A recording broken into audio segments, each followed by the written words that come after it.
410장 차입니다. 410장.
같이 찬송가 549장 부르시면서 예배의 부름에 한 목소리로 응답드립니다. 549장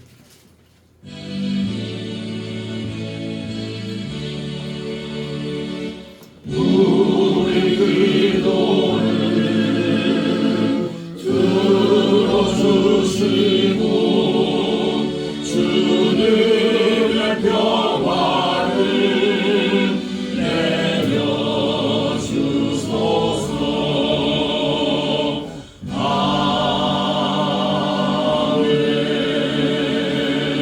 아멘. 다같이 묵도 드립니다.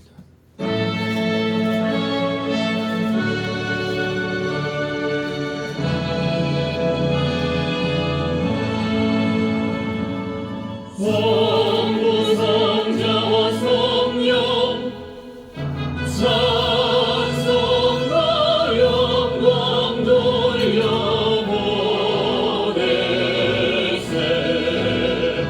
내처로 지금까지 또 영원토록 성삼위의 영광 영광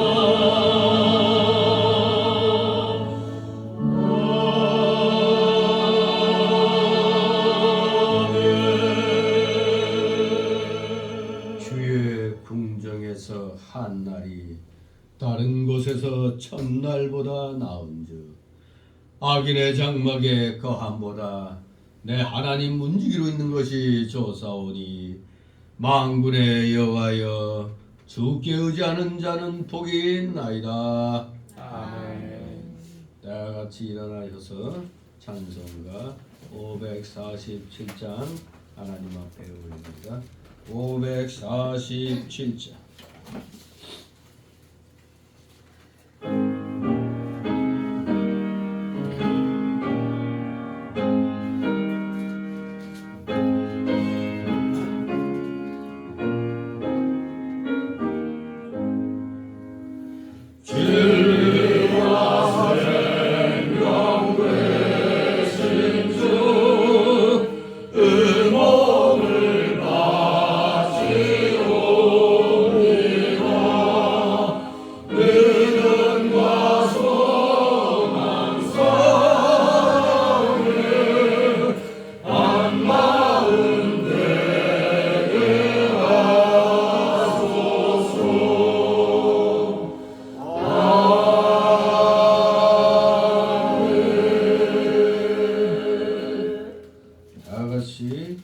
교동문 10번 교독합니다.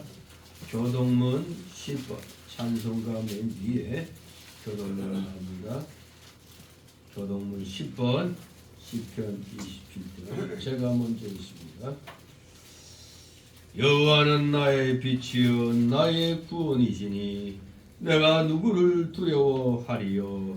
여호와는 내 생명의 근근이시니 내가 누구를 무서워하리요. 나의 대적 나의 원수된 행악자가 내 살을 먹으려고 내게로 왔다가 실족하여 넘어졌도다. 군대가 나를 대적하여 진칠지라도 내 마음이 두렵지 아니하며 전쟁이 일어나 나를 치려 할지라도 내가 오히려 안전하리로다. 내가 여호와께 청하였던 한 가지 일 곧 그것을 구하리니 곧 나로 내 생전에 여호와 집에 거하여 여호와의 아름다움을 영광하며 그 전에서 통하게 하시리로다. 여호와께서 환난 날에 나를 그 초막 속에 비밀히 지키시고 그 장막 은밀한 곳에 나를 숨기시며 발 위에 높이 두시리로다. 이제 내 머리가 나를 두른 내 원수에 들리리니 내가 그 장막에서 즐거운 제사를 드리겠고 노래하여 여호와를 찬송하리로다. 아멘. 다 같이 사도신경으로 신앙 고백 하나님께 드립니다. 전능하사 천지를 만드신 하나님 아버지를 내가 믿사오며 그 외아들 우리 주 예수 그리스도를 믿사오니 이는 성령으로 잉태하사 동정녀 마리아에게 하시고 원디오 빌라도에게 고난을 받으사 십자가에 못 박혀 죽으시고 장사한 지 사흘 만에 죽은 자 가운데서 다시 살아나시며 하늘에 오르사 전능하신 하나님 우편에 앉아 계시다가 저리로서 산 자와 죽은 자를 심판하러 오시리라. 성령을 믿사오며 거룩한 공예와 성도가 서로 교통하는 것과 죄를 사하여 주시는 것과 몸이 다시 사는 것과 영원히 사는 것을 믿사옵나이다. 아멘. 그 자리에서 하나님 말씀 받습니다. 찬송가 우리 찬송가 3장 하나님 앞에 드립니다. 찬송가 3장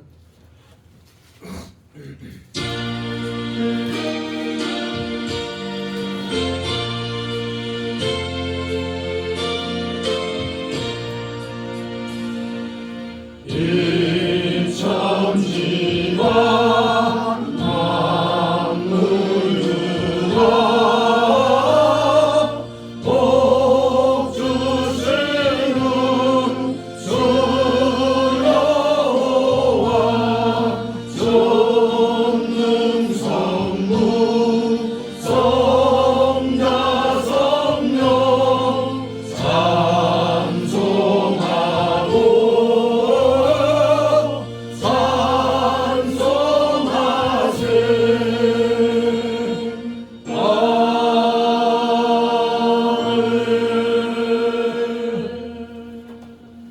자리에서 하나님 말씀 받습니다. 오늘 주일 오전에 주시는 말씀은 신약성경 누가복음 10장입니다. 누가복음 10장 29절에서 37절까지의 말씀 제가 봉독해 올립니다. 29절에서 37절 제가 봉독합니다. 이 사람이 자기를 옳게 보이려고 예수께 여짜오되 그러면 내 이웃이 누구오니까? 예수께서 대답하여 가라사대 어떤 사람이 예루살렘에서 여리고로 내려가다가 강도를 만나매 강도들이 그 옷을 벗기고 때려 거반 죽은 것을 버리고 갔더라. 마침 한 제사장이 그 길로 내려가다가 그를 보고 피하여 지나가고 또 이와 같이 한 레위인도 그 곳에 이르러 그를 보고 피하여 지나가되 어떤 사마리아인은 여행하는 중 거기 이르러 그를 보고 불쌍히 여겨 가까이 가서 기름과 포도주를 그 상처에 붓고 싸매고 자기 짐승에 태워 주막으로 데리고 가서 돌보아주고 이튿날에 데나리온 둘을 내어 주막 주인에게 주며 가로되 이 사람을 돌보아주라. 부비가 더 들면 내가 돌아올 때 갚으리라 하였으니 네 의견에는 이 세 사람 중에 누가 강도 만난 자의 이웃이 되겠느냐? 다 같이 가로되 자비를 베푼 자니이다. 예수께서 이르시되 가서 너도 이같이 하라 하시리라. 아멘. 모두 제자리에 앉아주시기 바랍니다. 이 시간 하나님 앞에 목회기도 올립니다. 거룩하시며 전지전능하신 하나님 아버지, 이 세상 모든 일을 처음부터 끝까지 계획하시고 그리하여 그 작정하신 대로 모든 것이 하나님이 기뻐하시는 뜻 가운데서 합력하여 선이 이루어지는 방향으로 이루어지게 섭리하고 계시니 그 놀랍고도 크신 주님의 경륜에 오늘도 원근각지에서 모인 주님의 사랑하시는 자녀들이 한마음 한뜻으로 이렇게 경배해 드리오니 아버지 이들의 중심을 받으시옵고 이들의 감사와 전기와 찬송과 영광 홀로 받으시옵소서. 감사드리옵나이다. 진실로 놀라우신 주님의 사랑과 은혜가 아니었다면 우리는 모두 영원 무궁 지옥 불못에서 고통을 당해야 되었을 터인데 우리를 긍휼히 여겨주셔서 골라서 또 뽑아주심으로 택함받은 자로서의 영생 복락의 귀한 구원의 영생 복락을 누리게 해주셨사오니 천국의 자녀로서 천국의 백성으로서 살아갈 수 있도록 저희를 택하여 주시고 보호하여 주시고 인도하여 주시니 이 놀랍고도 크신 사랑과 은혜 어찌 감당할 수 있겠나이까.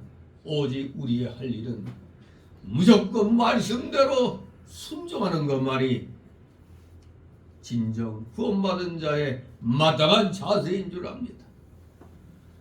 마땅히 순종해야 됨에도 불구하고 여전히 우리 속에는 그 옛사람의 그 속성들, 죄악성과 완악성과 부패성과 연약성이 아직 많이 남아있어서 그 옛사람의 속성이 우리 거듭난 새 사람의 영의 발목을 잡는 일이 왜 이렇게 많은지 지나간 한 주간도 과연 얼마만큼 말씀대로 순종하며 살았는가. 오늘 귀한 주일을 맞이함으로 참된 기쁨과 감사드림으로 이 자리에 나왔는가. 그저 습관 따라 나온 것인가. 우리 자신을 우리는 돌아봐야 되겠습니다. 그러나 그러한 와중에도 하나님의 은혜로 또 우리 성교회 나이 드신 성도들을 위하여 또 잠시나마 또 야외로 나가 함께 또 하나님이 만들어 주신 대자연 속에서 좋은 그런 우리 시간을 또 가졌습니다. 이 모든 것 주님의 은혜인 줄 압니다. 이렇게 좋은 일이 있으면 또 한편으로는 우리 스스로가 내 자신의 성질을 이기지 못해서 하나님 앞에 구원받은 자답지 못한 행동을 한 것이 있다면 아버지 앞에 철저히 다 내려놓고 회개케 하여 주옵소서. 우리 사랑하시는 자녀들, 이 옛사람의 속성 때문에 이 옛사람의 속성을 죽이는 훈련이 우리의 평생을 가게 되는 줄 압니다. 이것이 주님이 말씀하신 성화의 과정이기 때문에 우리는 어차피 예수님이 이 땅에 다시 재림하시는 그날까지 우리 서로 위로함으로 격려함으로 권면함으로 이 훈련장으로 허락해 주신 세상 속에서 성화의 과정을 우리 모두 힘써 이뤄나가야 되는 줄 믿습니다. 감사드립니다. 그래도 또 이겨내게 하셔 주셔서 오늘 귀한 주일 주님 앞에 예배드리러 나오게 하여 주셨사오니 이 시간 시험 들어 나오지 못한 자들, 또 세상 일에 마음을 빼앗겨 하나님 나라와 의를 구하라고 먼저 구하라고 한 이 말씀을 잊어버리고 세상 일이 나의 일이 우선으로 알고 오늘날 또 주를 이 귀한 주일임에도 불구하고 주일을 범하는 자들이 또 많이 있는 것이 사실인 줄 압니다. 우리 성계 성도들은 결단코 주일을 내 멋대로 범하는 일이 없도록 철저히 자신을 쳐서 법정시키는 훈련에 100% 우리 온전히 참여하는 자들 다 되게 하여 주시옵소서. 진실로 이 땅에 많은 교회들을 주님께서 허락해 주셨지만 하나님 그 마음에 합한 교회들이 얼마나 있을까 생각을 해봅니다. 진실로 우리 예수님이 말씀하신 대로 신앙의 길은 좁은 길 가는 신앙, 좁은 문 들어가는 신앙이라고 하셨기 때문에 과연 찾는 자가 적은 것이 또 현실인 것 같습니다. 물론 표면적으로 많은 교인들이 모이는 대형 교회들도 있습니다만 실질적으로 나라가 위기에 몰릴 때 참으로 하나님의 보내신 그 선지자다운 그런 목표를 올바르게 하는 주의 일꾼들이 사실은 얼마 안 되는 것으로 지금 판별이 되고 있습니다. 모두 몸살이고 별의별 핑계가 돼야 되며 세상과 타협하며 불의와 맞서 싸워야 된다는 것, 진리를 파수해야 된다는 사실을 그저 망각하고 자신의 일신의 영달만을 구하는 그런 자들이 또 너무나 많이 있었음이 드러나고 있습니다. 역시 말씀대로 되어가는 줄 믿습니다. 좁은 길, 좁은 문 들어가는 신앙은 어려운 길이기 때문에 찾는 자가 적은 것이 현실적으로도 분명히 맞습니다.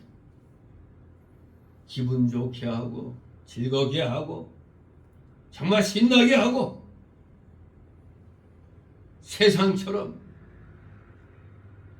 정말로 이렇게 변질되는 것이 교회 확장에 교회 성장의 지름길이라고 생각하는 자들이 너무나 많이 있습니다.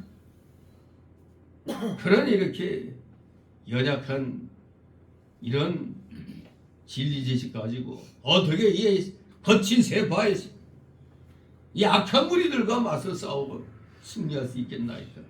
그러나 주님께서는 그 중에 소수를 또 세우셔서 이렇게 우리 모두 진리의 길, 좁은 길로 힘들고 어렵지만 갈 수 있도록 우리 성교회 성도들 인도하여 주셨기에 아버지 감사를 드옵나이다.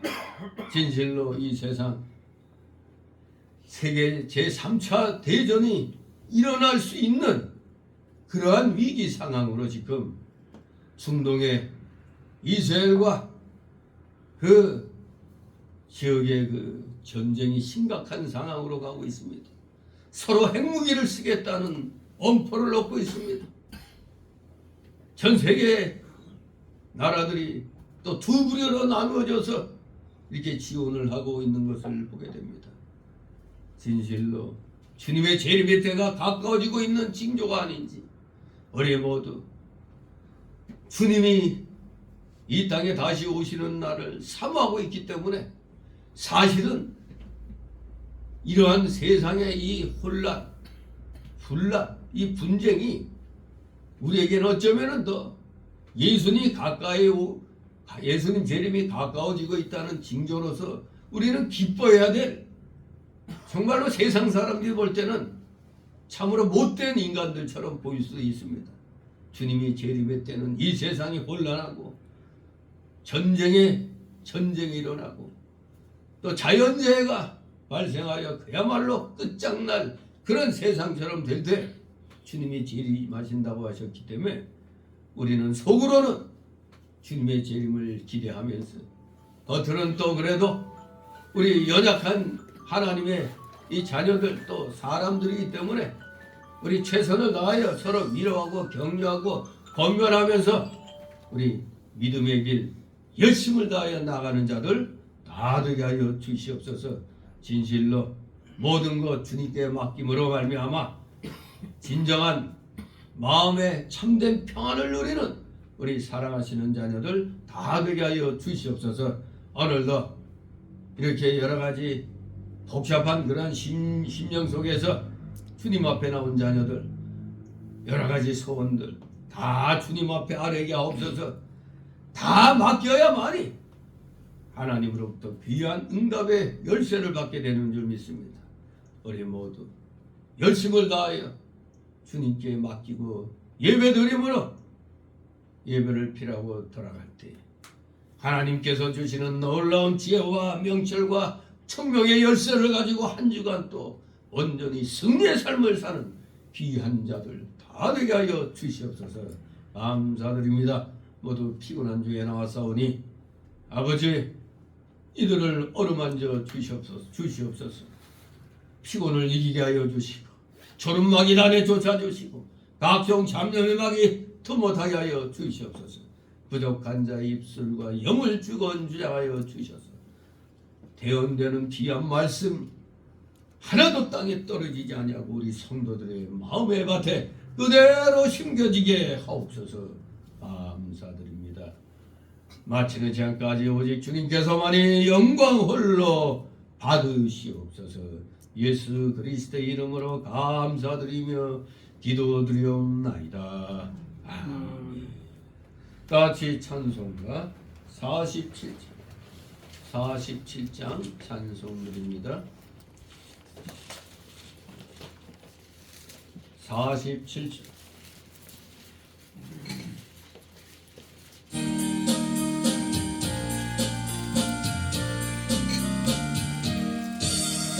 주여 우리 무리를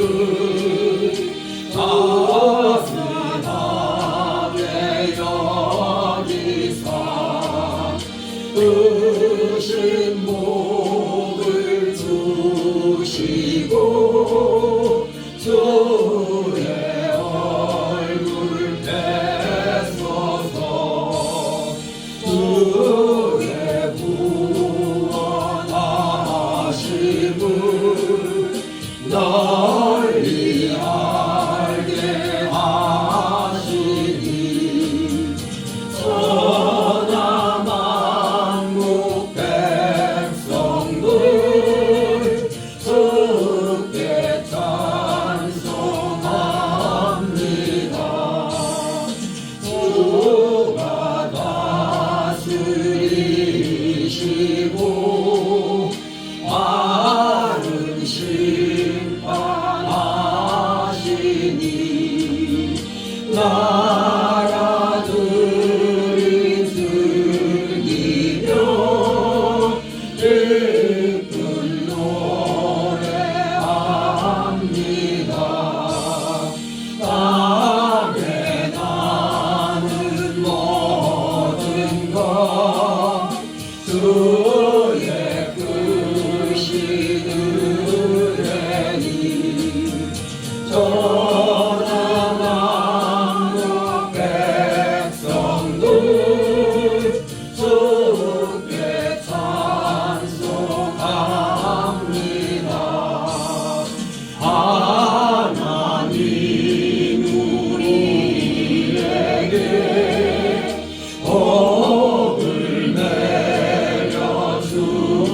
주시니 땅의 모든 만물을 주를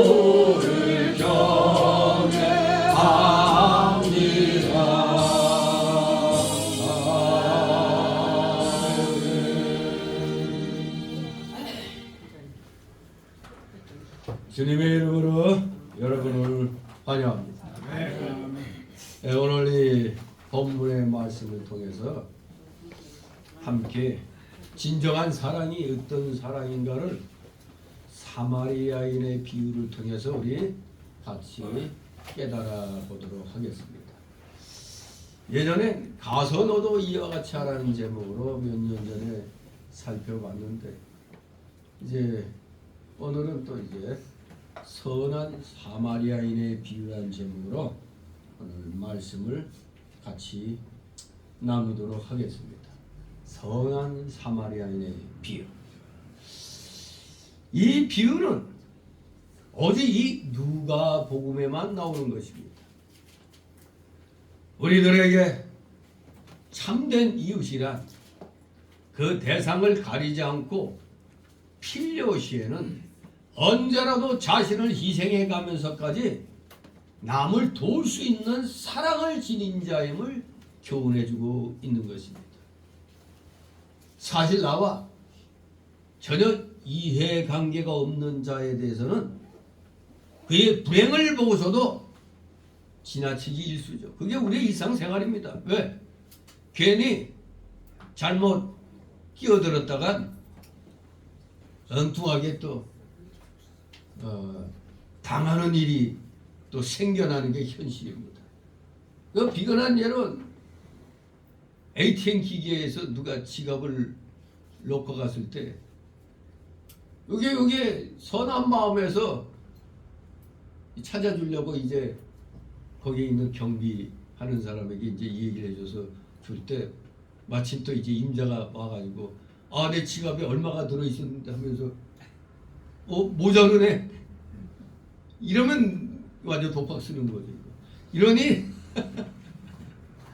참 그래도 뭐 요새 CCTV가 있으니까 또 뭐 하면 그걸로 살펴볼 수 있지만 괜히 잘못 끼어들었다가는 같이 또 경찰서 가야 되는 그런 일도 생기죠. 길에서 또 누가 싸우는데 일방적으로 얻어 터지는 거 보고 말리려다가 같이 또 곁다리로 또 두들겨 맞는 그런 일도 생길 수도 있죠. 그래서 아예 그냥 지나쳐버리는 게 속편하다. 보고 그냥 지나쳐버리는 게 본전을 찾을 수 있다. 이렇게 생각을 하게 되는 겁니다. 이게 우리의 일상생활입니다. 뭐 그럴 수가 있느냐. 하지만 막상 그런 일에 휘말린 사람들 얘기 들어보면은 도와주려다가 도리어 그냥 곤욕을 치르는, 그냥 경찰서에서 오락을 하니까 이거 그러니까 아예 귀찮아서 그냥 아예 못 본 척하고 그냥 지나가는 겁니다. 아무튼 내 자신에게 조금이라도 불이익이 미치지 않을까 전전긍긍해야 하는 오늘날의 이 사태에 있어서는 예수님의 이와 같은 경우는 사실 말씀은 좋사오나 누구나가 선뜻 실천할 수 있는 성격의 것이 못 되죠. 네, 그렇습니다. 말씀은 좋으나 선뜻 실천하기가 어려운 것이 현실입니다. 그러나 요한일서 4장 20절 21절을 생각해보면 누구든지 하나님을 사랑하노라 하고 그 형제를 미워하면 이는 거짓말하는 자라고 그랬어요. 이 말씀처럼 눈에 보이는 형제를 사랑치 않으면서 눈에 안 보이는 하나님을 사랑합니다 하고, 뭐 요새 뭐 뻑하면 이런 거 잘하죠. 이런 거 아주 뭐 행동은 되게 사랑하는 것 같이 하죠. 근데 눈에 보이는 형제를 미워하면서 어떻게 눈에 안 보이는 하나님을 사랑하는 거 저거 진짜 진심이라고 믿어지겠어요? 에이, 저 가식주의, 저 외식주의 그렇게 또 판단받기도 합니다. 아무튼 뭐 말씀대로 할 것 같으면야 분명히 좋은 일이나 냉정하게 눈에 보이는 형제도 사랑하지 않으면서 어떻게 눈에 보이지 않는 하나님을 사랑하느냐, 이런 일은 있을 수가 없는 거죠. 그러니 우리는 정녕 마음과 목숨과 힘을 다해 하나님을 사랑하며 내 이웃을 내 몸과 같이 사랑해야 될 것임을 이 본문을 통해서 우리 모두 마음에 새겨야 됩니다. 자, 그러면 29절 같이 있습니다. 이 사람이 자기를 옳게 보이려고 예수께 여짜오되 그러면 내 이웃이 누구니까. 아멘. 예, 이 앞절의 내용들 보면 예수님께서 70인의 전도대를 이제 파송하시면서 이제 예수님이 내리신 분부의 내용과 그리고 또 돌아온 70인 전도대의 전도 결과를 보고받고 예수님이 이제 감사를 기도하는 내용이 앞에 나와 있습니다. 바로 그러한 가운데서 어떤 율법사가 이제 잘난 체 하려고 딱 일어나가지고 예수님을 시험했습니다. 선생님, 내가 무엇을 해야 영생을 얻으리까? 아주 굉장히 선한 사람처럼 얘기합니다. 그랬더니 우리 예수님이 그래, 율법에 뭐라고 되었느냐? 그리고 네가 어떻게 있느냐? 했더니 네 마음을 다하며 목숨을 다하며 힘을 다하며 뜻을 다하여 주 너희 하나님을 사랑하고 또한 내 이웃을 내 몸과 같이 사랑하라 하였나이다 하고자 율법에 나와 있는 그 말씀을 아주 그냥 유창하게 그냥 대답을 했습니다. 그러니 예수님이 그래, 네 대답이 옳다. 그러면서 이를 행하라. 그러면 살리라 말씀하시니까 이 율법사가 여기 보니까 어떻게 했다고요? 예수님께 자기를 옳게 보이려고 딱 예수님께 이제 말을 합니다. 자기를 옳게 보이려고. 이것은 그가 분명히 앞에서 율법의 가장 큰 계명은 알고 있었습니다. 아니, 네 마음을 다하며 목숨을 다하며 힘을 다하며 뜻을 다하여 주 너희 하나님을 사랑하고 또한 네 이웃을 내 몸과 같이 사랑하라. 아주 그냥 뭐 율법의 내용은 아주 그냥 얄잘하고 그냥 이렇게 입 밖으로 그냥 외워댔습니다. 이렇게 가장 율법의 큰 계명을 알고 있으면서도 사실 그 계명을 좇아서 자신의 모든 이웃을 사랑하지 않았다는 것을 지금 시사해주고 있는 말씀입니다. 네 몸과 같이 모든 네 이웃을 사랑하라고 그랬는데, 근데 내가 무엇을 해야 영생을 얻으리까? 이런 질문을 했단 말이에요. 그러니까 뭔가 믿는 자로서, 특히 율법자로서 모범이 되는 그러한 선한 생을 살았어야 될 터인데, 사실 그는 계명은 잘잘잘잘 외우고 있었으면서도 실질적으로는 실천을 하고 있지 않았음을 우리는 이 앞의 내용을 가지고 알 수가 있는 겁니다. 그래서 그는 자기가 율법을 지키고 있는 것처럼 보일 수 있는 보일 수 있는 방법은 오직 율법이 의미하는 바 이웃에 대한 개념, 이 이웃에 대한 개념을 자기에게 자신과 그 이해관계가 있는 자로 축소시킬 수밖에 없는 겁니다. 왜? 자기가 관련이 돼야 될 거 아니에요.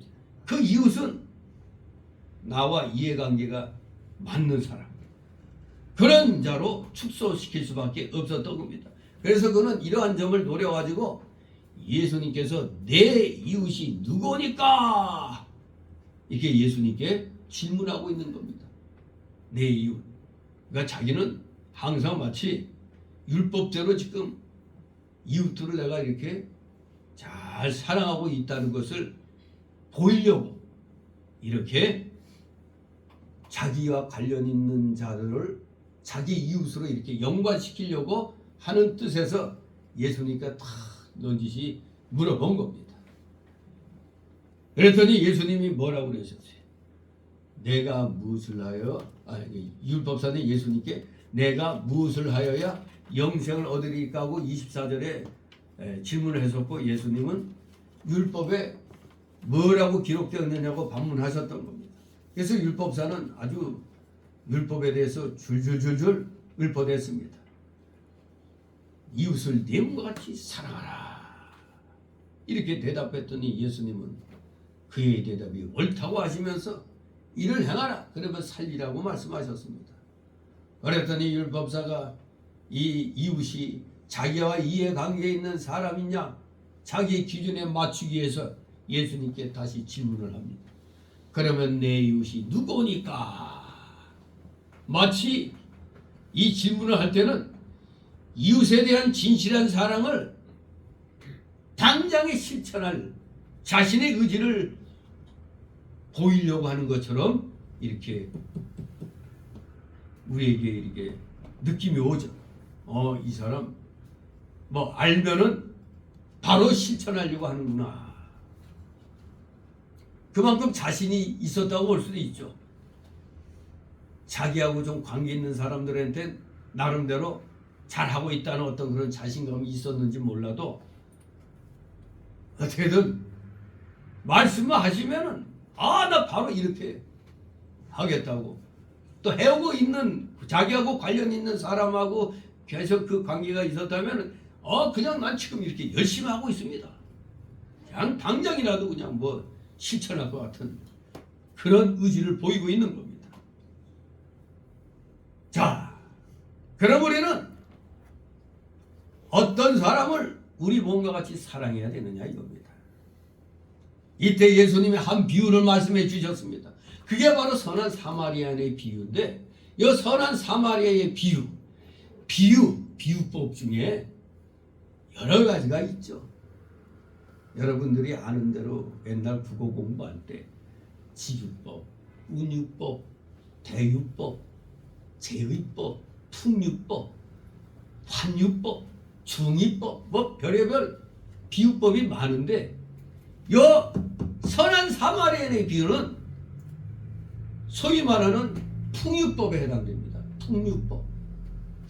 풍유법 하면은 우리가 언뜻 이렇게 잘 떠오르지 않는데 풍유법 하면은 쉽게 우리가 와 닿을 수 있는 게 우화법이라는 걸 생각하면 돼요. 풍유법은 우화법과 비슷해요. 그러나 차이가 있습니다. 우리 이솝우화 많이 알잖아요. 이솝우화 동물이나 뭐 식물 뭐 이런 무생물을 갖다 또는 동물들을 사람처럼 이렇게 그려가지고 교훈을 주는 게 우화법이잖아요. 그런데 이 풍유법은 대상이 사람입니다. 사람. 풍유법은 대상이 사람이에요. 그러니까 풍유법을 또 우화법이라고도 또 쉽게 빨리 이해할 수도 있겠지만 분명한 차이는 풍유법은 사람을 비유로 해가지고 원 개념을 가리키는 겁니다. 그러니까 사실 이 원 개념이 요거라면은 이 원 개념을 요 보조관념이 딱 가려가지고 보조관념으로 원 개념을 설명하는 겁니다. 이 쉽게 말하면은 옛날 그 고려말과 조선조 초에 이직이라는 사람이 있어요. 뭐 일종의 조선 개국공신 중에 한 사람이죠. 그 사람이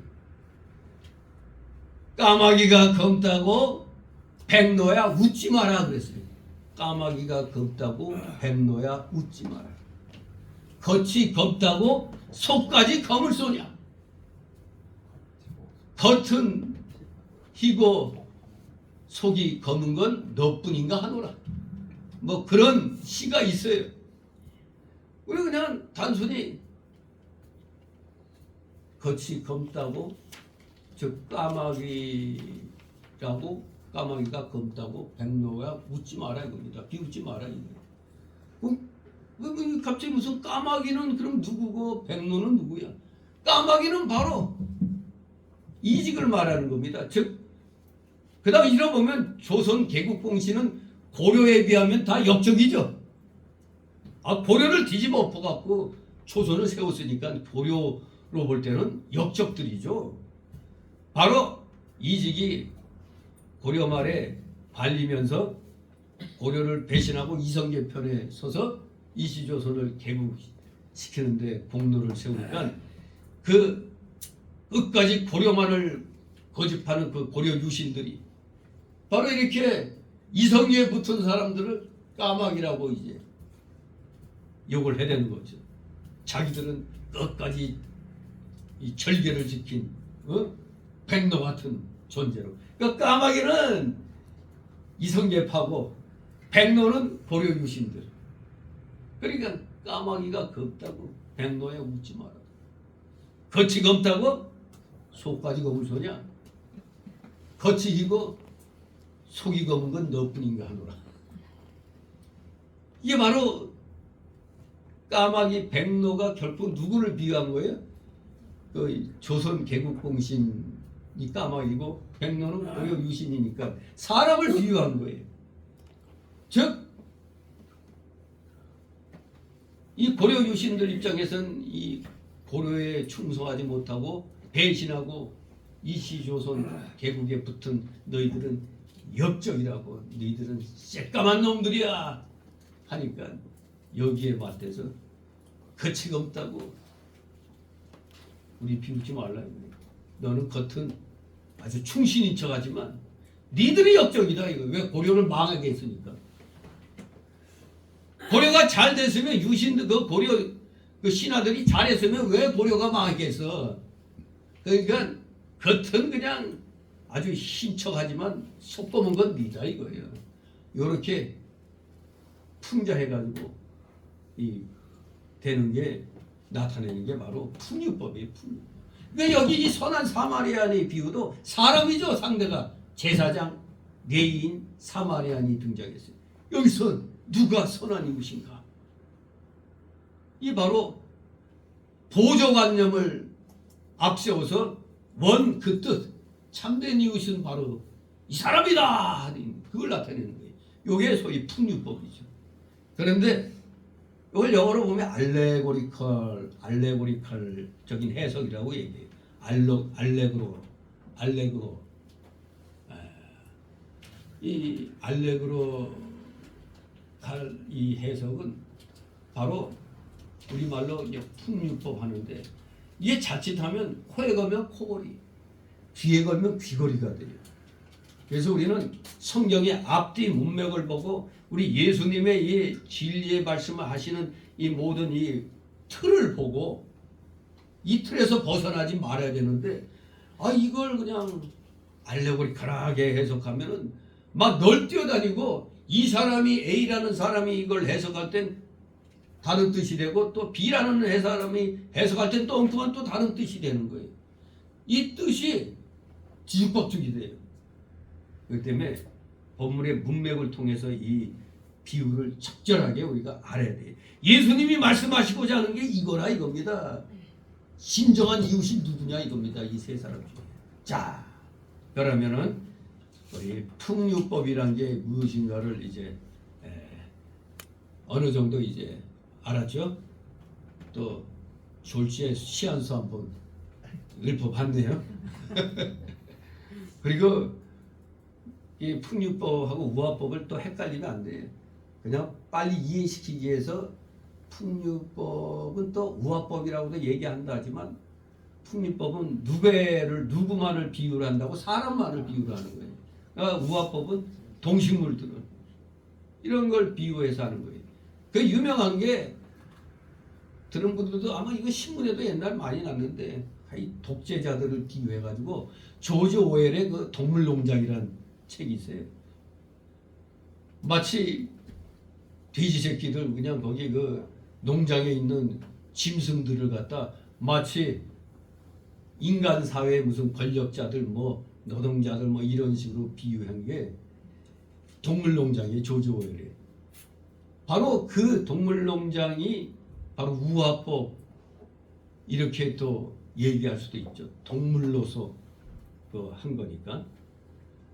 아무튼 이 사회의 그 잘못된 시스템에 대해서 독재 권력에 대해서 비유를 할 때 그 조지 오웰의 동물농장이란 예를 많이 들죠. 또 우리가 많이 쓰는 이솝우화. 어느 날 그냥 부리가 긴 황새가 그 뭐지? 접시에 넣어가지고 그 뭐야 그 누구지 그 누가 그냥 이 주둥이에 있는 짐승이 이제 초대했어. 여우가 초대했는데 여우가 이 접시에다 이렇게 담아가지고 이렇게 대접했는데 자기는 잘 먹었는데 황새는 이걸 일일이 다 찝어 먹어야 된다 막 이렇게 널려 있는 거.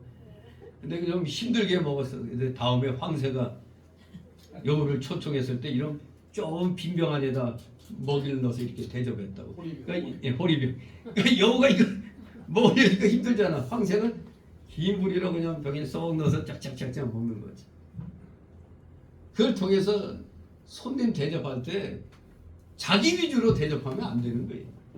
상대방의 그 입장에 서가지고 모든 걸 우리가 해야 되는 거죠. 뭐 아주 어려운 한자어를 써가지고 역지사지라는 단어를 노무현 때 많이 썼죠.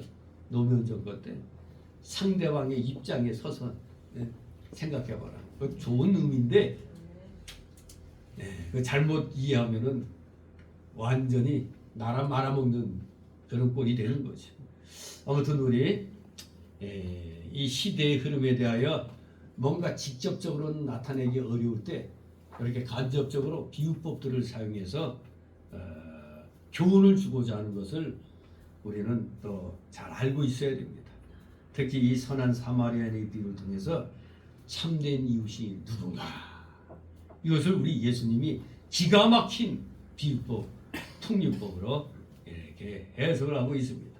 자, 30절, 32절 있습니다. 예수께서 대답하여 가라사대 어떤 사람이 예루살렘에서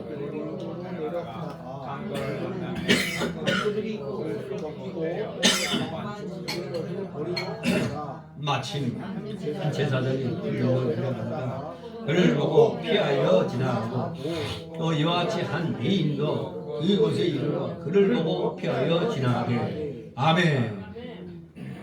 예, 이제 예수님이 이제 이 율법사를 가르치려고 말씀을 하십니다. 한 사람이 예루살렘에서 여리고로 내려가다 강도를 만났다고 말씀을 시작합니다. 여리고로 내려가다가 우리 부산에서 광주에서 서울로 올 때 서울로 내려간다고 그래요? 서울로 올라간다고 그래요? 네, 서울로 올라간다고 그랬죠. 반대로 서울에서 광주나 부산으로 갈 때 올라간다고 그래요? 내려간다고 그러죠. 항상 중심이 되는 곳이 그 핵심이 돼서 그 중심을 향해 갈 때는 올라간다고 그러고 또 중심에서 밖으로 갈 때는 내려간다고 그러죠. 바로 여기서도 예루살렘이 수도다. 예루살렘에서 여리고로 내려가다가 이렇게 표현을 합니다. 근데 또 내려간다는 게 또 맞는 말인 것이 여리고는 예루살렘에서 동쪽으로 한 35km 지점에 있다고 그래요. 여기서 한 인천 뭐 좀 더 되나 그 정도 지점에 있는데 문제는 예루살렘은 해발 800m예요. 해발 800m인데 이 여리고는 세상의 해수면보다도 390m가 낮다고 이찬영 박사의 성경 진리 총남에 그렇게 또 나와 있더라고요.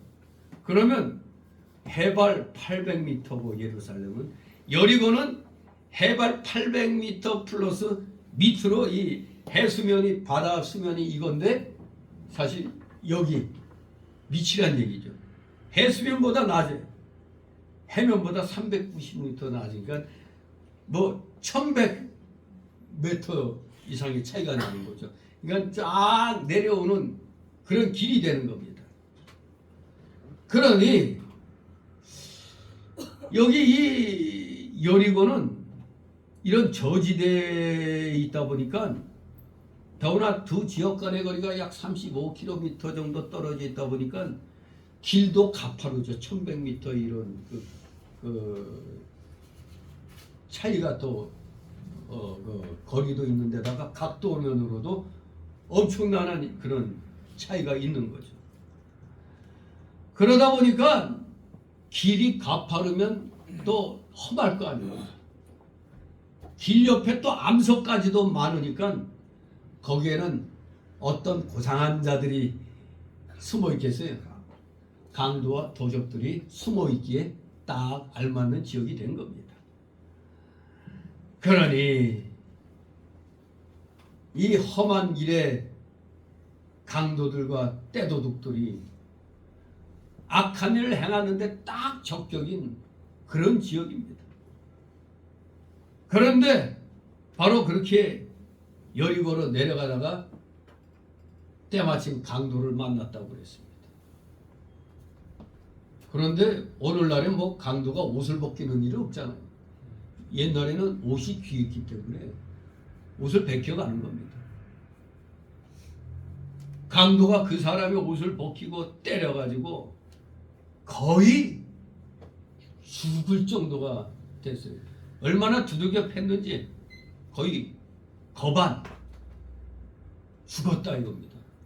그러니까 강도들 입장에서는 그거 이제 거의 다 죽어가는 것 같은데 야 그만 가자 하고 그냥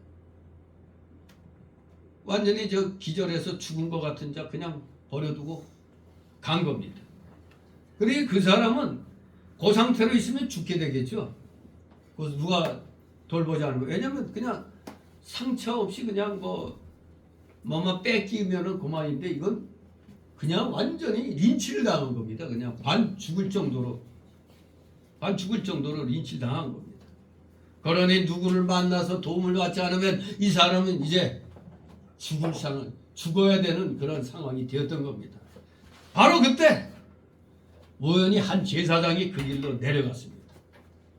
오늘날 버전으로 말하면 어느 날 목회자가 그 길로 내려가다가 강도 만나서 거의 죽은 것 같이 된 사람을 이제 만나게 된 겁니다. 그러나 그는 아마 자기도 피해를 당할까 봐 두려워서 혹은 자기 일이 바쁘다고 스스로 합리화시키면서 그를 피하여 지나갔습니다. 또한 레인 또한 그곳에 우연히 지나가다가 그 강로 만나서 거의 시체같이 된 사람을 본 겁니다. 근데 이 레인도 오늘날 버전으로 말하면 이제 장로 권사된다고 볼 수 있겠죠. 아까 처음에 등장한 자는 목회자로 볼 수 있고 제사장이니까 또 레인은 또 제사장을 돕는 사람이니까 장로나 권사, 안수집사 이런 급에 해당이 될 수도 있죠. 이 사람들도 또 보니까 지금 바쁘니까 이렇게 핑계를 해고 했는지 알 수 없으나 하여간에 앞에 제사장처럼 피해 갔습니다. 분명히 우리가 알기로 이 제사장과 레인, 오늘날의 목사와 장로, 권사, 안수집사 분명히 종교적인 직분과 특권을 가진 자들이었지만 이 객관적으로 이 행동하는 거 보니까 그 죽게 된 자를 돌아보고 살려주려는 긍휼과 사랑의 마음을 갖고 있지는 않았음을 볼 수가 있습니다. 거반 죽게 된 자, 과연 오늘날 우리도 그럴까? 쉽게 말해서 교통사고가 났어. 사람이 쓰러졌어. 거기에 과연 누구보다도 빨리 뛰어가서 그 사람을 이렇게 케어할 수 있을까? 근데 되게 보면은 다들 멀뚱멀뚱 보고만 있는 경우가 매우 많아요. 그냥 그 운전자가 그냥 황급히 내려가지고 뭐 이제 그 정도지. 제가 전에 이제 광북도로 집사람하고 밤에 어디 환자 집에 갔다 오다 그랬나? 쫙 이렇게 오는데 갑자기 내 눈에 차가 이렇게 가는데 갑자기 요 가서 갑자기 90도로 딱 꺾어지더니 그냥 꽝 봤는데 거기 밑은 이거 그 한강거 아니야 이거 빵 해가지고 잘못하면 이게 그냥 수락인 거죠. 빵 하는 게 그게 이제 우리 눈에 딱 띄었어. 그냥 다른 차들 다 지나가는데 가다가 그냥 딱 멈춰가지고 이제 잽싸게 이제 거기 뛰어갔는데 그 박은 갑자기 90도 꺾어져서 박은 차에 여자가 운전했는데 그냥 뭐 아이고 어떻게 그놈아 있더라고. 이쪽 박은 사람 뭐 아직 기절해 갖고 있더라고. 근데 후다닥 뛰어가서 이 사람을 끄집어 내려는데 순간 그 영화의 한 장면 뭐예요? 그거 갑자기 차가 폭발하는 거. 아 순간에 이거 이러다 이 차 폭발하는 거 아닌가 하는 그 생각이 딱 들더라고요. 근데 에이 타고 일단 빨리 그냥 막 끄집어서 그냥 밖으로 이제 끄집어 냈는데, 근데 차들이 다 지나가다가 이제 막 우리가 끄집어내고 이제 이러고 나니까 지나가다가 또 차 한 대가 옆 앞으로 이제 와서 서더니 젊은 애 같은데 이제 와서 이제 막 어떻게 된 거냐고 이제 막 물어봐요. 근데 우리 또 바로 이제 그 119에 전화해가지고 이 위치도 그냥 한강이 광북도로 그 밤에 어딘지 애매한데 마침 건물 큰 그 아파트 건물에 뭐라고 글자가 써 있는데 그거 이제 그러니까 소방 그 119 오려면 반대로 와야 되는 거예요 그냥. 그래도 그냥 그 아파트가 보이는 거기라고 하니까 어쨌거나 이 소방 119가 왔더라고요 그냥 같이. 그래서 그러니까 뭐 또 내 이름도 적고 뭐 그러더라고요. 이게 이런 게 귀찮아 갖고 사실.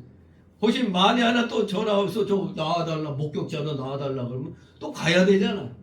이런 것 때문에 사실 선한 일을 하려고 해도 또 그냥 피하게 되는 그런 일들이 있는 거예요. 하지만 그때는 저러다 사람이 죽는 거 아닌가, 아니면 영화의 한 장면처럼 차가 팡 폭발해버리는 거 아닌가. 그리고 나도 또 이렇게 끄집어내다가 또 폭발하면 같이 죽는 거 아니에요 이게. 그래서 영화를 많이 봐도 문제야. 아무튼 이렇게 나하고 전혀 관계없는 자 아닙니까? 누군지도 모르잖아요. 그리고 적어도 좀 시간이 지나서 그래도 그렇게 구해줬으면은, 그리고 연락 다 해줬으면 하다못해 나한테 고맙다라고 뭐 전화라도 올 줄 알았더니 양쪽에서도 한 전화 온 데가 없어요. 고맙다는 전화도 없고. 소방관이 그 119에서 그 다 전화번호 적었으면 알 거 아니에요. 여기 물어봤으면. 근데 이러니 도와줘도 뭐 고맙다는 소리 들으려고 한 건 아니지만 그래도 기본적으로 좀 그건 매너 아니에요. 전화 한 통화하면 되는 거 아니에요. 전화 한 통화하면. 아무튼 우리가 선한 일을 간혹가다 그런 일을 할 때도 있는데 막상 하고 나면은 또 도리어 회의를 느낄 수 있는 그런 일이 많단 말이에요. 특히 경찰서에 가서 뭘 해야 될 일이 생기면 괜히 내가 그냥 모른 척하고 지나갈 거 뭐 이런 일이 생기죠. 왜? 마치 범인 취급하는 괜히 그 죄를 안 지어도 가기 싫은 데가 어디요? 경찰서잖아요. 그냥 죄를 안 지었어도 가기 싫은 데가 경찰서. 아무튼 여기에 이 제사장 레인 오늘의 우리의 그 상황으로 비교해 보면은 그럴 수도 있지 생각할 수가 있습니다만, 사실 이 제사장이나 레인은 선민 이스라엘 백성 중에서도 특별히 온 백성을 대표해서 피택된 자들로서 하나님과 백성들을 위해 봉사하는 직무를 맡은 그런 자들이 제사장 레인 아닙니까? 또 존경을 받는 그런 자들이었습니다. 그래서 우리가 객관적으로 볼 때 누구보다도 먼저 강도 만난 자를 먼저 도와줘야 할 책임이 있는데도 불구하고 이를 외면했으니까 사실 뭐 이런 것들이 제사장이냐, 뭐 이런 것들이 목회자냐, 뭐 이런 것들이 뭐 장로냐, 권사냐, 안수집사냐 이렇게 얘기할 수 있잖아요. 비난받아 마땅하죠. 그냥 그 상황만 볼 때는. 그런데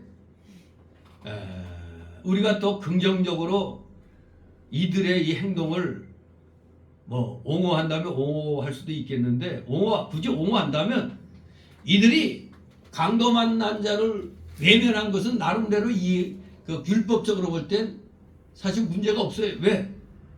이들이 강도 만난 자, 거의 죽게 된 자를 외면한 것은 사실 그 사람이 이미 죽은 줄로 알고 유대인들의 의식법상 레위기 21장 1절 3절에 보면 시체를 만지면 부정함을 입게 되는 그런 규례가 있거든요. 그러다 보니까 이 율법을 어기지 않으려고 이들이 취한 행동이었다. 또 굳이 이렇게 더 옹호한다면 옹호할 수도 있겠습니다. 하지만 문제는 아무리 그렇다 하더라도 그들은 율법의 형식은 가졌지만 율법의 근본 정신인 사랑은 실천하지 못했다는 사실은 부인할 수가 없는 것입니다. 아무리 그 사람이 죽었다 하더라도 실질적으로 확인을 해봐야 되는 거 아니에요? 죽었나 살았나 어떻게 해보라고? 흔들어 봐야죠. 꼼짝꼼짝 하나. 코에도 한번 이렇게 숨 쉬나 안 쉬나 이것도 확인을 해보고 심장에도 손을 한번 이렇게 맥을 놨다. 뭐 한의사가 아닌 다음에 맥을 제대로 짚을 수 있겠어요? 심장에 손 대보면 쉽게 알 수가 있는 거죠. 아무튼 이 제사장 레위는 율법의 형식은 분명히 지켰으나 근본 정신인 사랑은 실천하지 못한 그런 자들이다. 이렇게 우리가 생각할 수가 있겠습니다. 자, 이렇게 종교 지도자들은 죽게 된 자를 돌봐주고 살려주려는 긍휼과 사랑의 마음이 없었다. 그렇게 볼 수가 있습니다. 자, 이제 33절, 35절 있습니다.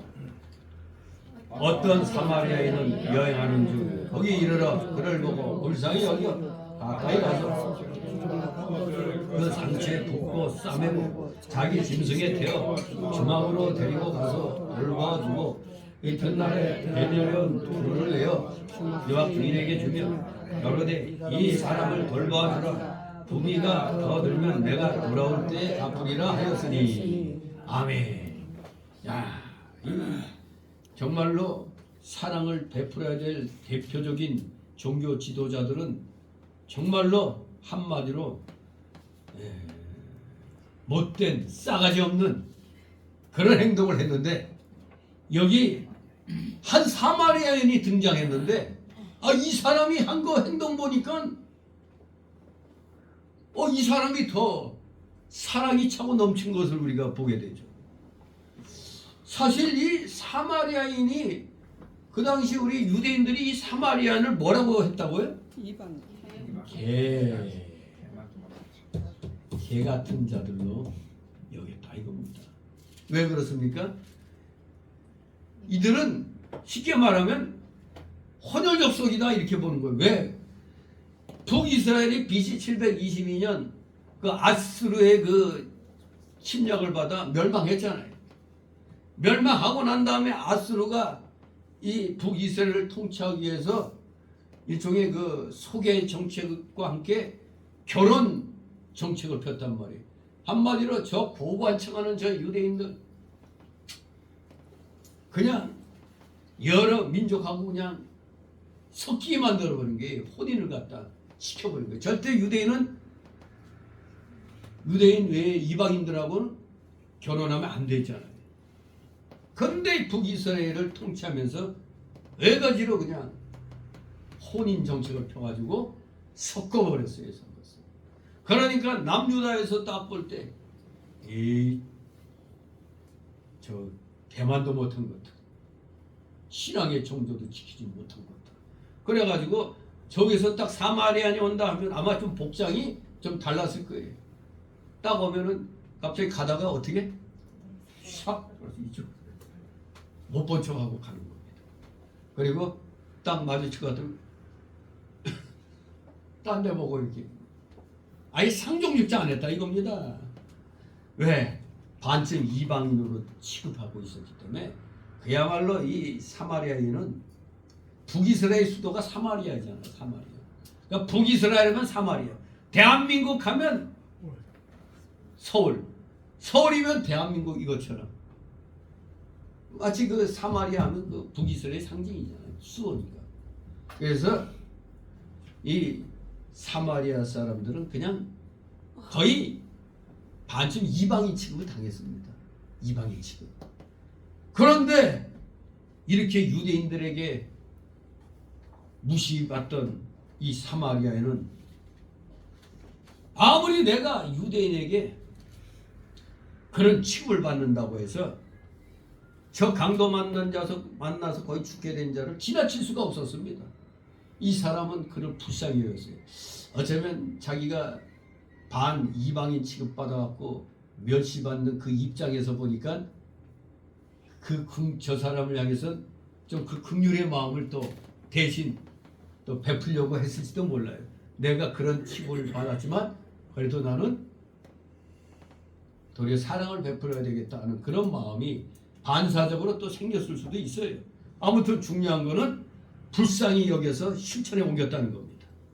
이것이 이웃에 대한 사랑의 시작입니다. 그렇습니다. 사랑은 바로 이웃을 긍휼히 여김에서 시작이 되는 겁니다.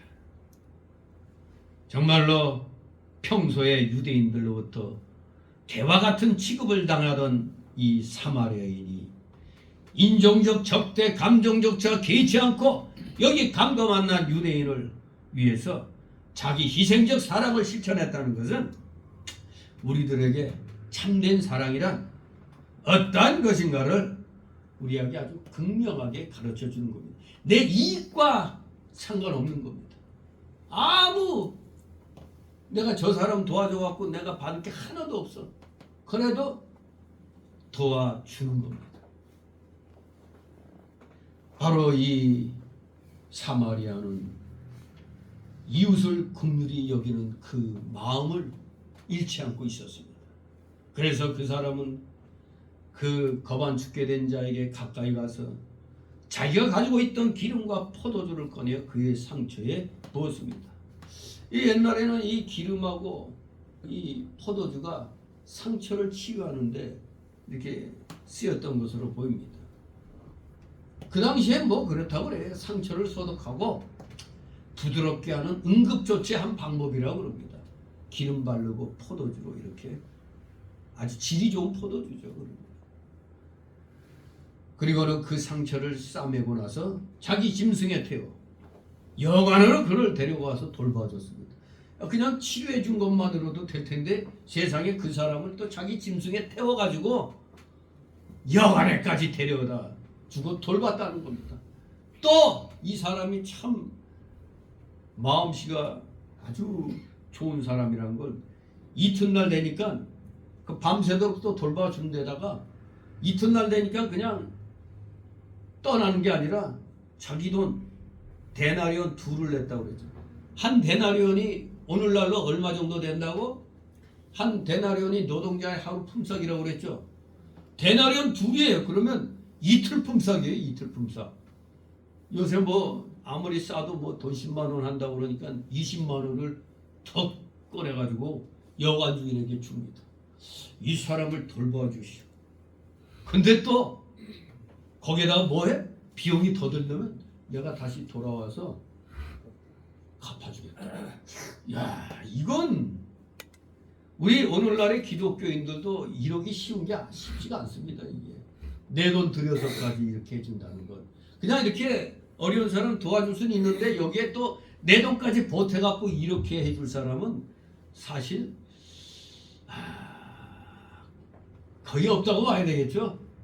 있을 수는 있겠는데 거의 좀 하기 힘든 행동입니다. 이 행동은 정말로 이 사마리아인은 긍휼한 마음을 가진 것뿐만 아니라 자기의 시간과 수고와 물질을 아끼지 않았다는 겁니다. 자기의 시간과 수고와 물질을 아끼지 않았다. 그야말로 이 사마리아인은 참된 사랑을 하나님 마음에 합한 그런 사랑을 실천했던 겁니다. 그렇습니다. 여기서 중요한 건 아무리 화려한 말을 많이 잘한다 할지라도 중요한 건 한 번 실천하는 것만 못하다는 겁니다. 실천한다는 것. 오늘날 대한민국 기독교인들이 뭐에 약합니까? 실천하는 데 약해요. 말은 그럴싸하게 잘합니다. 말로는 청산유수예요. 그냥 하늘의 별까지도 따다 줄 것 같아. 그놈의 믿음 보면은. 그런데 떨랑 코로나 팬데믹 일어났을 때 찍소리 하나 못하고 다들 그냥 많은 교회들이 찍소리 못했잖아요. 그냥 아니 된다고 이렇게 나와야 되는데 참 심지어 더 강한 것은 자기가 다니던 교회가 문 닫으니까 이웃에 있는 교회 갔더니 이웃에 있는 교회도 문 딱 걸고 우리 교회는 아니면 안 된다. 이거 정말 있을 수 없는 일이죠. 어제 한 유튜브를 통해서 어느 의사가 이 코로나 백신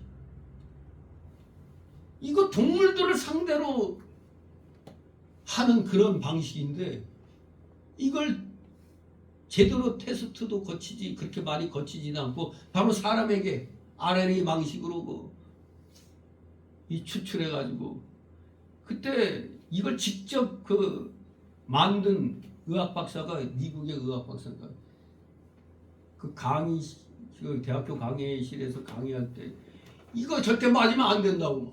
아니 만든 사람이 그 말을 하고 있는 거예요 이게. 그래서 이게 이 부작용을 정확히 어떻게 언제 어느 때 또 나타날지 모른다는 거예요 이거.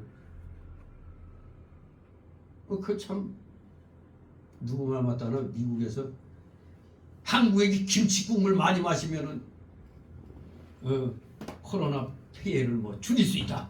뭐 백신 피해를 뭐 부작용을 갖다 막을 수 있다. 그래서 뭐 한국산 김치 김치국물 그걸 또 있다 그냥 먹는 경우도 있다 그러는데, 근데 김치 좋은 겁니다 진짜. 그것도 신김치 좋은 거예요. 오늘 밥상에 신김치 나오나? 또 신김치 나오면 또 바닥 날라. 아무튼 정말로 이 시대가 어둡다 보니까 우리 기독자들이 기독자로서의 그 삶의 자세를 나타내는 게 좀 상당히 좀 힘듭니다. 좀 실천하려고 살려고 하니까 사람들이 또 색안경 끼고 보죠. 이 못 보던 거 이렇게 실천하면은 소위 이제 과잉 친절 뭐 이렇게 되는 거죠. 이 사람이 나한테 뭘 노리고 이렇게 친절할까? 우린 그냥 예수 사랑으로 이렇게 잘 대해주는데 상대방은 이게 나한테 뭘 얻어먹으려고 나한테 뭘 노리고 이럴까? 이렇게 오해할 수도 있잖아요. 특히 전도할 때 적극적으로 전도하는 사람들이 이제 그런 오해를 많이 받기도 해요. 아니 자기가 뭐 이익 될 것도 없는데 왜 나한테 이러지? 아무튼 우리 기독자들은 이해관계가 없을지라도 내 자신을 희생해 가면서까지 남을 도울 수 있는 사랑이 바로 이 기독교의 사랑인 겁니다. 근데 우리는 다 입으로만 머리로만 많이 알고 있지 실천을 잘 못하고 있어요. 나에게 해가 돌아오면 안 되니까. 참된 기독교 사랑이 오늘날 대단히 약해져 있습니다. 중요한 실천, 참된 사랑의 실천, 이것이 너무나 약화되어 있습니다. 36, 37절 있습니다. 내 의견에는 이 세 사람 중에 누가 강도 만난 자의 이웃이 되겠느냐? 바로 자비를 베푼 자리이다. 예수께서 이르시되 가서 너도 이와 같이 하라 하시니라. 아멘. 요 얘기해주고 어린애들한테 누가 강도 만난 자 이웃이 되냐 물어보면 애들이라도 아이고 사랑 베푸는 자죠 하고 다 알 수 있는 거 아닙니까? 정말로 세 사람 제사장, 레인, 사마리아인 중에 강도 만난 자의 이웃은 바로 이웃을 그러니까 자비를 베푼 사마리안이라는 사실을 알 수가 있습니다. 바로 율법사도 자비를 베푼 자니다고 지 입으로 얘기했잖아요. 그래, 확인을 시켜주는 겁니다. 바로 너도 가서 네 이웃에게 이렇게 하라고, 너도 가서 이와 같이 하라고 말씀하셨어요. 그저 주둥이만 나불나불 대가지고 율법 쪼가리를 외우지 말고 실천을 하라 이겁니다. 그래서 우리는 이 선한 사마리아인의 비유를 통해서 세 가지의 교훈을 정리해 볼 수가 있습니다. 세 가지 교훈. 첫째, 아까 이 선한 사마리아인의 비유가 원관념은 뒤로 숨기고 보조관념인 제사장 레위인 사마리아인과 갇힌 자를 등장시켜서 이 보조관념으로 이 뒤에 숨은 뜻을 나타내는 거라고 했죠. 바로 그겁니다. 첫째, 예수 그리스도의 구원적 사랑을 보이는 겁니다. 예수 그리스도의 구원적인 사랑, 선한 사마리아인의 비유를 통해서 이걸 깨닫는 겁니다. 원관념, 예수 그리스도의 구원적 사랑이다 이겁니다. 이전에 이 비유를 읽었을 때 사실 예수님의 마지막 질문이 좀 이상한 거 아니냐 이렇게 생각될 수도 있었어요. 왜?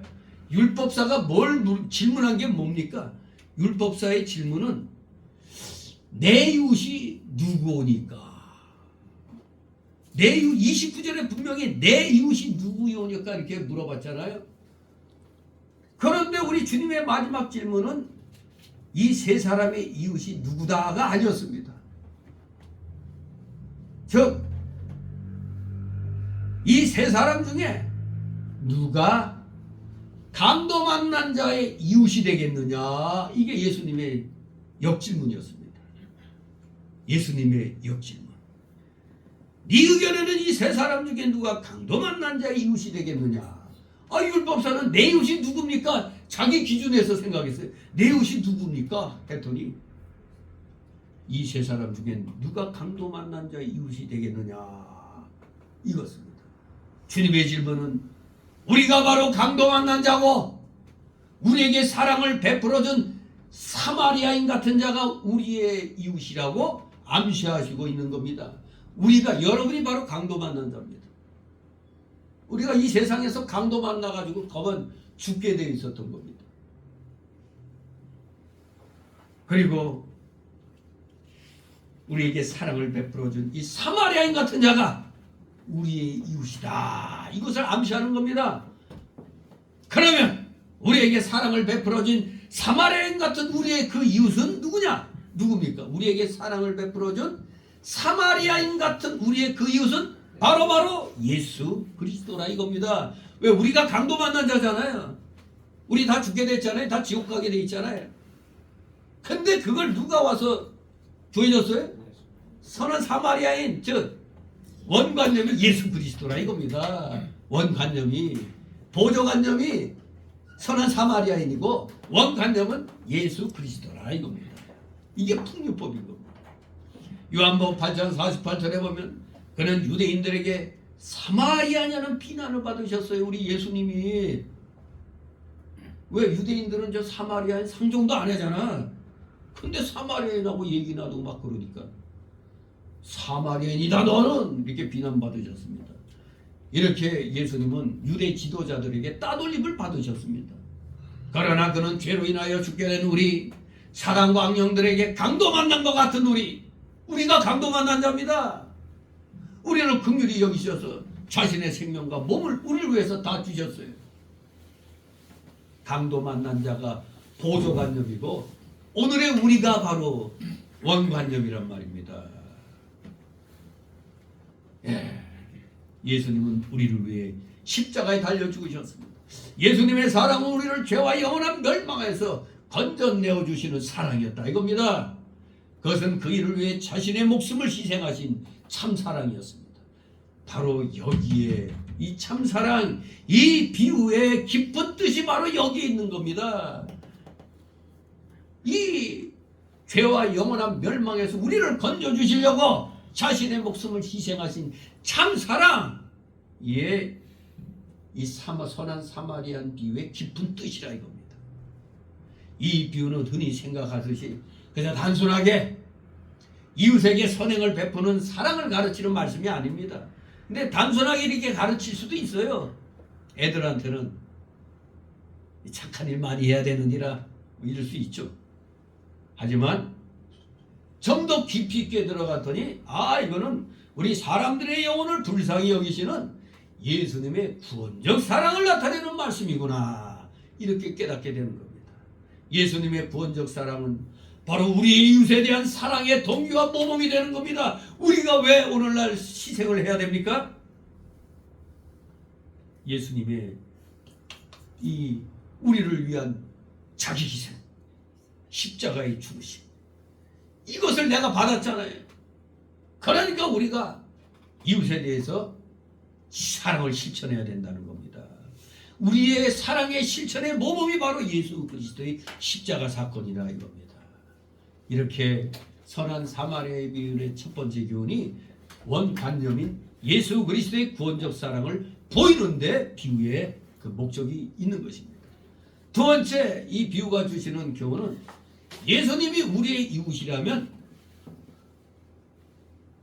우리가 먼저 예수님을 내 몸과 같이 사랑해야 한다는 사실을 가르치는 겁니다. 예수님이 우리의 이웃이야. 고통당하는 우리 이웃이야. 그러면 우리가 먼저 예수님을 내 몸과 같이 사랑해야 한다는 사실을 또한 가르쳐주는 겁니다. 여기에 우리가 주 예수 그리스도를 위해 살아야 하고 하나님께 헌신해야 하는 이유가 있는 겁니다. 그래서 바울 사도는 고린도 후서 5장 13, 15절에 이렇게 말씀했습니다. 우리가 만일 미쳐서도 하나님을 위한 것이요 만일 정신이 온전하여도 너희를 위한 것이니 그리스도의 사랑이 우리를 강권하시는도다. 우리가 생각건대 한 사람이 모든 사람을 대신하여 죽었은즉 모든 사람이 죽은 것이라. 저가 모든 사람을 대신하여 죽으심은 산자들로 하여금 다시는 저희 자신을 위하여 살지 않고 오직 저희를 대신하여 죽었다가 다시 사신 자를 위하여 살게 하려 하심이니라. 이렇게 고린도서 5장 13, 15절에 말씀합니다. 예수님이 나의 이웃이라면 내가 먼저 예수님을 내 몸과 같이 사랑을 하는 그 교훈 또한 우리에게 주고 있다. 또 바울 사도는 로마서 14장 7, 8절에 우리 중에 누구든지 자기를 위하여 사는 자가 없고 자기를 위하여 죽는 자도 없도다. 우리가 살아도 주를 위하여 살고 죽어도 주를 위하여 죽나니 그러므로 우리가 사나 죽으나 우리가 주의 것이로다. 이렇게 고백합니다. 사나 죽으나 우리가 주의 것이로다. 심지어 그는 고린도전서 16장 22절에 만일 누구든지 주를 사랑하지 아니하거든 저주를 받을지어다. 예수 믿지 아니하는 자들, 우리 가족 중에도 저주받을 사람 많죠. 안 믿는 가족들 저주를 받을지어다. 사랑을 제대로 실천하지 않으면 이런 책망도 받게 되는 겁니다. 마지막 세 번째 주시는 비유의 교훈은 우리도 주님처럼 진정한 이웃사랑을 실천해야 한다 이겁니다. 말로만 사랑 내 사랑이 아니고 진정한 이웃사랑을 실천하라. 누구처럼? 주님의 십자가 사랑처럼. 주님께서는 가서 너도 이같이 하라고 말씀하셨습니다. 즉 이와 같이, 즉 예수님이 하신 것과 같이 하라는 말씀입니다. 너도 가서 예수님이 하신 것 같이 하라 이겁니다. 제사장과 레인과 같이 종교적 직분이나 특권만 구하거나 가지지 말고 그런 것이 아무것도 없고 오히려 사람들에게 따돌림 받을지라도 진정한 사랑을 실천하는 이 사마리아인처럼 되라는 말씀입니다. 예수님의 사랑은 단순히 육적, 물질적 도움만을 주는 사랑이 아닙니다. 또한 영적 도움을 주는 사랑이었습니다. 영적 도움. 그것은 사람은 하나님의 영원한 형벌로부터 구원해주는 사랑이었습니다. 영적 도움. 사람을 하나님의 영원한 형벌로부터 구원해주는 사랑이라 이겁니다. 바로 이것은 영원 구원의 전도의 사랑을 가리킵니다. 여러분들이 토요일마다 전도 활동하는 거 아무것도 아닌 것 같죠. 열매가 하는 것 마치 없으니까 맥도 빠질 수 있습니다. 그러나 우리는 행동을 실천하면 열매는 하나님이 거두시게 하는 겁니다. 중요한 건 열심히 하여간에 전하는 겁니다. 예수 믿으시오. 전하는 겁니다. 그것이 바로 자그마한 또 이 선한 사마리아인의 그 마음을 실천하는 것가 되는 겁니다. 즉 예수 그리스도의 그 사랑의 마음을 전도지 한 장 돌리는 것 자체로도 자그마한 실천이 되는 겁니다. 우리 모두 이웃의 영혼에 대한 긍휼한 마음을 가지고 시간과 수고와 물질을 다 들여서 이 귀한 사랑을 실천해 나가시는 진실한 믿음의 자녀들 되시기를 주님의 이름으로 축원합니다. 기도합니다. 거룩하신 하나님 아버지, 은혜를 감사드립니다. 사랑하시는 자녀들 말로만 주님의 사랑에 감격한다고 맨날 하나님 사랑합니다 말만 하지 말고 실질적인 생활 속에서 정말로 내 피부가, 내 육신이 전율을 느낄 만큼, 깨달을 만큼 우리는 실천할 수 있는 자들 다 되게 하여 주시옵소서. 형식적인 사랑이 아니라 정말로 영혼권에 대한 간절한 그 안타까운 마음으로 우리 모두 복음을 전하는 자들 다 되어서 우리 모두 하나님 마음에 합한 자들로 인정받는 자들 다 되게 하여 주시옵소서. 감사드리며 예수 그리스도의 이름으로 기도드리옵나이다. 아멘. 같이 찬송가 412장.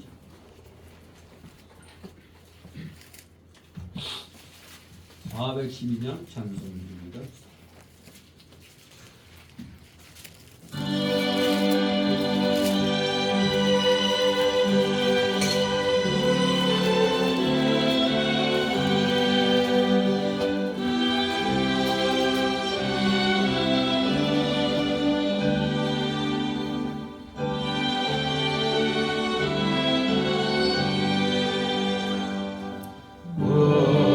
우리는 주님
예물을 넣고 하나님 앞에 온 기도 올립니다. 사랑과 은혜가 풍성하신 거룩하신 하나님 아버지, 오늘도 변함없으신 주님에 대한 그 충성을 가지고 이렇게 하나님 전에 우리 사랑하시는 자들이 나와 예배를 드렸나이다.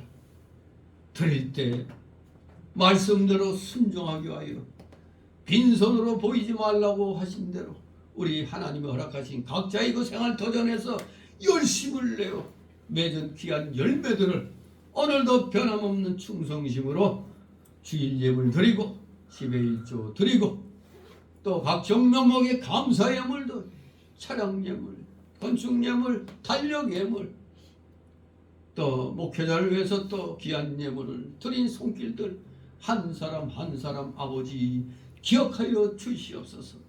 이들의 생업이 이들의 가정 위에 하늘의 신령한 목과 땅의 기름짐은 오병이의 이적처럼 임하게 하옵소서. 혹시라도 물질로 고통당하고 있는 우리 성도들 있습니까? 힘이 어려운 때라 분명히 우리 여러 성도들이 고통 중에 있을 줄 압니다. 우리 속히 이 어려움을 믿음으로 이겨내고 마침내 하나님의 기쁘신 뜻 가운데 하늘 창고문을 마음껏 열고 닫는 실력을 얻어 우리 주의 영광을 위하여 마음껏 물질을 사용할 수 있는 진정한 물질의 실력자, 믿음의 실력자, 말씀의 실력자들 다 되게 하여 주시옵소서. 드려진 예물 몸된 교회를 위해서 잘 사용될 수 있도록 늘 은혜로 충만케 하여 주시옵소서. 감사드리며 우리 구주 예수 그리스도의 이름으로 기도드려옵나이다. 아멘.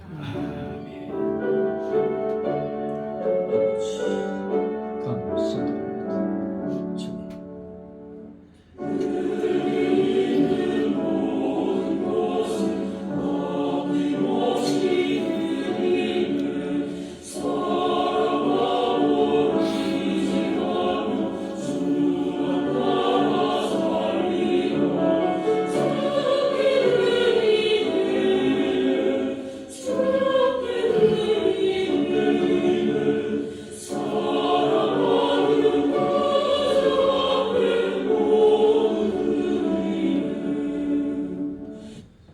이 시간은 새 신자 소개 시간인데 등록된 카드 없습니다. 우리 서로들 인사들 가볍게들 나누시기 바랍니다. 반갑습니다. 감사합니다. 예. 또 보이지 않는 얼굴들이 있으면 즉시 부역장님들은 전화로 안부를 물으시기 바랍니다. 광고 말씀 이제 10월의 마지막 주입니다. 보통 4주인데 이번에는 5번째 주가 되겠네요. 자, 이제 11월, 12월이 가까이 이제 왔습니다. 2023년도도 끝자락으로 지금 끝자락이 보이고 있습니다.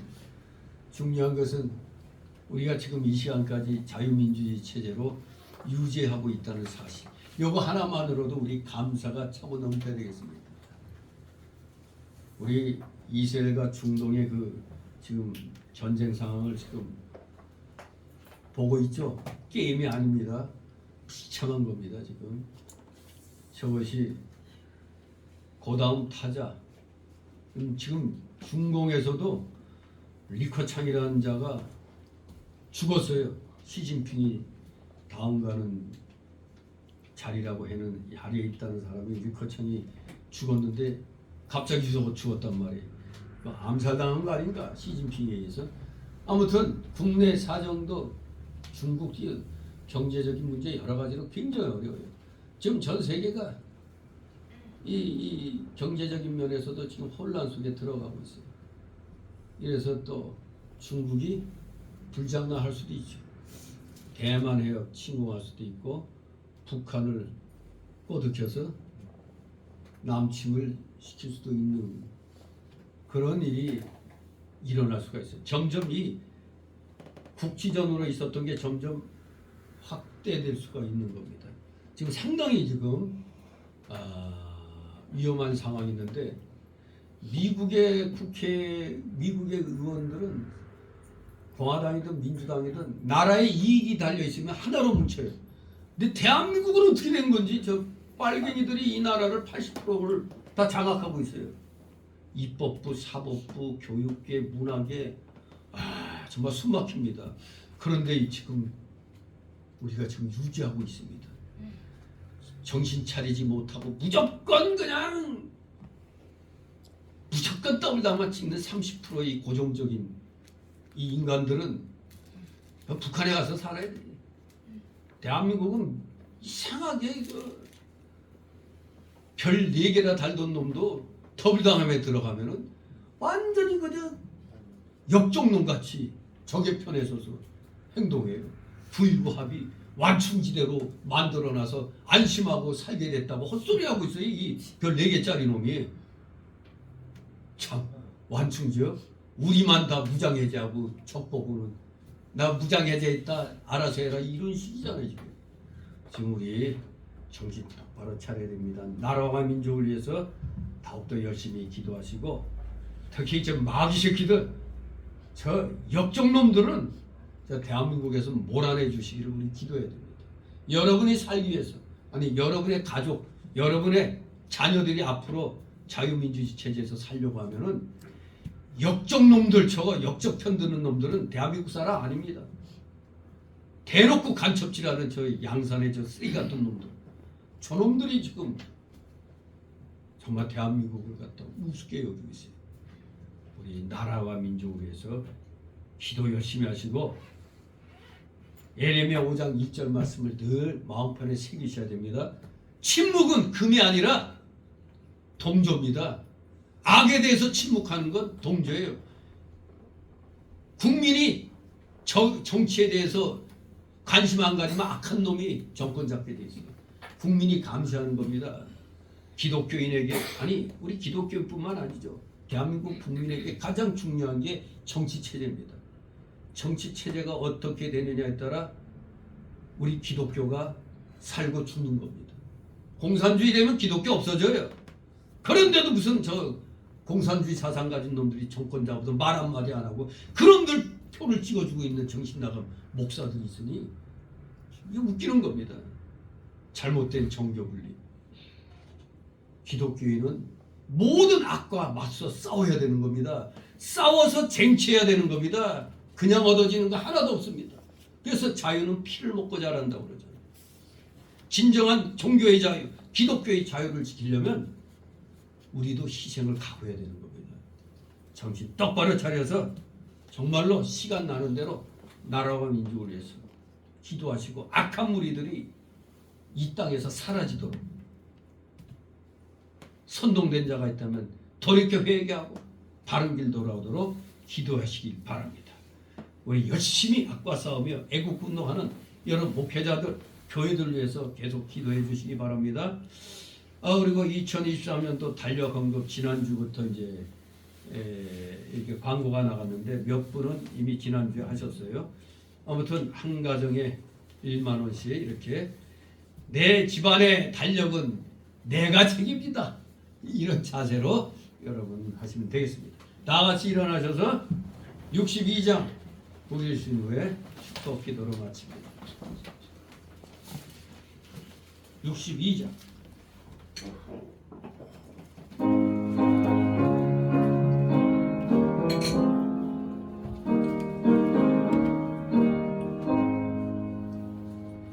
주 이름으로 모였다 우리들이 행하는 때에 언제나 함께 하시며 평안케 하소서.